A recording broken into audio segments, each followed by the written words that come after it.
In his inaugural address, President Biden called for unity. But there's no greater sign of America's deep divisions than President Trump's decision to skip the swearing in of his successor. Mr. Trump has never accepted his defeat, and neither have many of his supporters. You're listening to AM 1050. 15 below wind chill. Ouch. We first came to Kenosha in early 2017 to find out why this once staunchly blue county voted for a Republican president for the first time in 44 years. President Trump, that sounds kind of cool saying it, doesn't it? President Trump. Different things about Kenosha and Wisconsin. Christy Koschke is a teacher. Georgiana Counterman comes from a family of union workers. I figured I'll take a chance on him. Not this time around.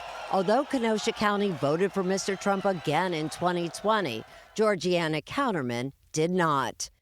This man represents the evil in our country.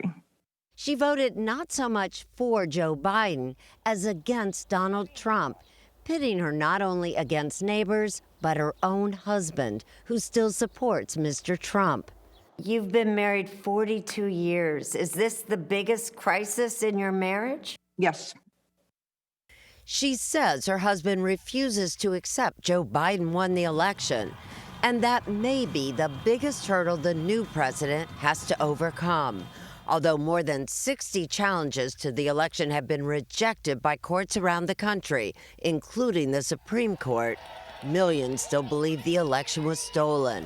Former Kenosha Mayor Pat Moran is one of them. You don't believe that President Biden won this election? I do not. I have no evidence. I'm not suggesting I do, but in my heart, I really do not. Moran points to the huge crowds he saw at Trump rallies, like the one he attended just before the election. I think, and I know this sounds crazy, that Trump is a modern-day prophet, sending a wake-up call to America about how we've turned our back on God. And we're going to have to fight much harder. And he stands by Mr. Trump even after the outgoing president was impeached for inciting the attack at the Capitol. It was very unfortunate what happened at the Capitol building. Nobody condones that type of behavior. I think anybody that breaks the law, there's a responsibility and there should be a consequence, just like the people that burned down my city. Moran is talking about what happened in Kenosha last summer. Downtown buildings still bear scars of the unrest sparked after a white police officer shot a black man, Jacob Blake, in the back multiple times, paralyzing him.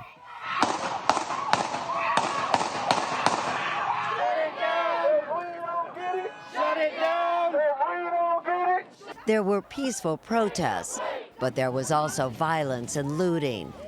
It drove radio personality Lou Ragani to choose Mr. Trump. I like the idea of law and order, and I voted for that. I voted for law and order. WLIP.com, coast to coast. Ragani doesn't trust the election results either. How do you bridge a divide when you have people who believe the election was fraudulent? Atifa Robinson is a community advocate. You start off by just having the conversation like we are doing now. If Trump did win, what exactly did you want Trump to do? Well, those are some of the same things that Joe Biden can now do in 2021. Georgiana, will your marriage survive this? I believe so, because 40 years into a marriage, I'll be damned if Trump's going to break it up. Christy Koschke, who voted for Mr. Trump twice, says she's willing to give President Biden a chance. She's tired of the discord. You know, it's not like Satan got elected. We're going to be okay. I will be a president for all Americans. All Americans. Do you think he can do that? I certainly hope so. You know, I'm an American before I'm a Republican, and so I want him to do well. I want our country to be successful.